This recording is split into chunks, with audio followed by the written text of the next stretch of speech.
Your first impression make you think it's very boxy? But actually, once you hold it, you'll notice it's quite rounded. Why is that? If we look at the side of the phone, you'll see that both the camera module and the back panel have a curved transition toward the frame. See that? It's especially obvious on the back panel. Over here, there's a Z80. Wow! Does anyone know what this English means? Anyone in comments can translate it for me? Here is the phone.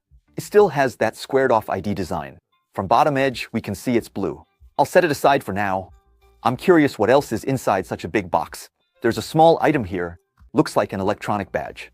Hey, right now it has two pictures inside. See, when you press it, it switches. Did you see that? Sunflower appeared. There are more features, but I can't talk about them. Let's keep going.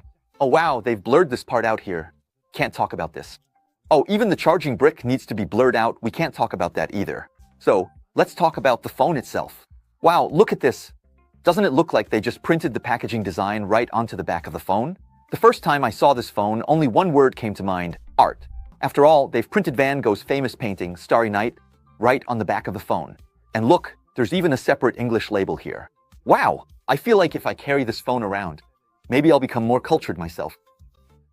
On top, there's a big rectangular camera module. This isn't copying anyone, it's always looked like this, right? The red circle is a Nubia staple. Down here, it says 50 times, so that's a periscope telephoto lens. This part likely represents their imaging system. Besides the exterior's color scheme, I think the phone's ID design is interesting.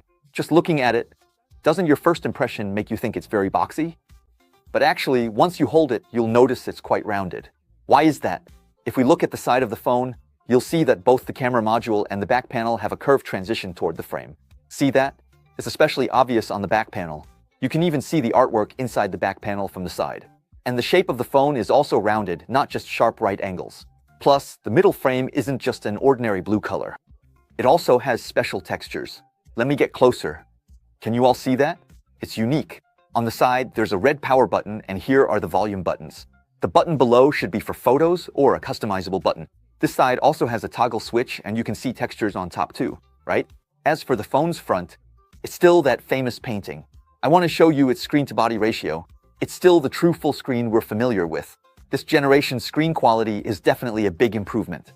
They won't let me say how big, but you get what I mean. Let's get a close-up of the top. Can you even notice the front camera? The phone's square design is unique, but it still feels smooth. Interesting. After seeing its appearance, how do you all feel, honestly? In recent years, everyone says smartphones are becoming more alike. But then, when it comes to Nubia, it seems like we rarely ever hear the word homogenization. Isn't that right? Yeah, bye-bye.